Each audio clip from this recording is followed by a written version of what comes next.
بعض لوگ ملک شام کے متعلق بھی کہتے ہیں کہ شام میں دفن کیے گئے۔ میں جب ملک شام گیا تو میں نے وہاں پر 72 سروں کی قبریں دیکھی، وہاں بھی ہے۔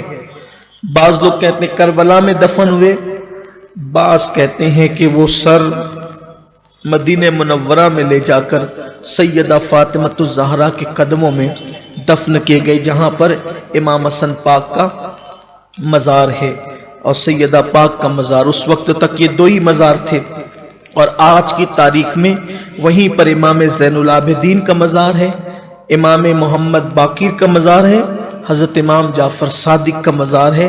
اس طرح سے یہ 4 مزار سیدہ فاطمۃ الزہرا رضی اللہ تعالی عنہا کے قدموں میں ہوتے ہیں، اور سر امام حسین اور شہداء کے سر۔ لیکن ایک بات اور بھی ہے، 3 روایتیں ہوگی، ملک شام کی، کربلا کی، مدینہ منورہ کی۔ چوتھی روایت یہ ہے کہ امام علی مقام کا سر انور جس وقت پھرایا جا رہا تھا ملک شام کے آس پاس،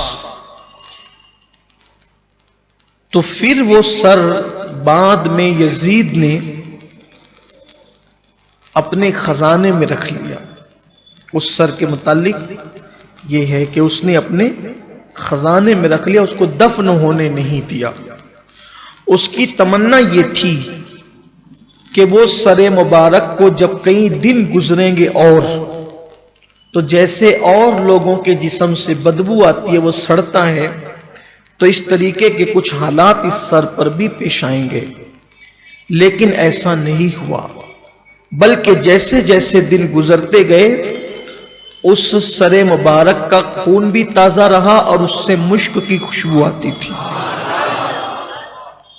تو جب یزید مر گیا، یزید مرنے کے بعد پھر مروان کی حکومت آئی، مروان کے مرنے کے بعد عبد الملک کی حکومت آئی، تو بنو امیہ کی حکومت کے دور میں جو ہے ایک شخص نے بھاری قیمت دے کر ان سروں کو حاصل کیا، کسی حکمراں نے ہی، اور حاصل کرنے کے بعد اس کو لے جا کر کے مصر میں دفن کیا۔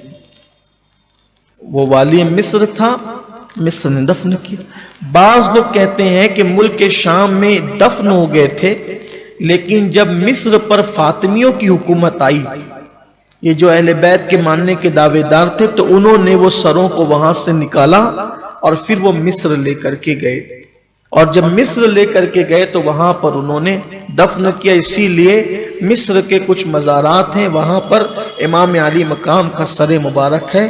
اس بارے میں یہ ہے، بلکہ بعض صوفیہ اور بزرگوں نے یہ کہا کہ حضور اکرم صلی اللہ علیہ وآلہ وسلم کو بہت سارے اللہ کے مقبول بندوں نے دیکھا، تو دیکھ کر کے پوچھا یا رسول اللہ صلی اللہ علیہ وآلہ وسلم، اگر ہم امام حسین کے سر اقدس کی زیارت کرنا چاہیں تو کہاں جا کر زیارت کریں؟ کیونکہ کوئی کہتا ہے ملک شام، کوئی کہتا ہے مدینہ منورہ، کوئی کہتا ہے کربلا شریف۔ کربلا میں تو جسم ہے، تن ہے، لیکن سر انور کی زیارت کرے تو کہاں جا کر کریں؟ تو سرکار نے حکم فرمایا کہ تم مصر جاؤ، وہیں پر حسین کا سر ہے۔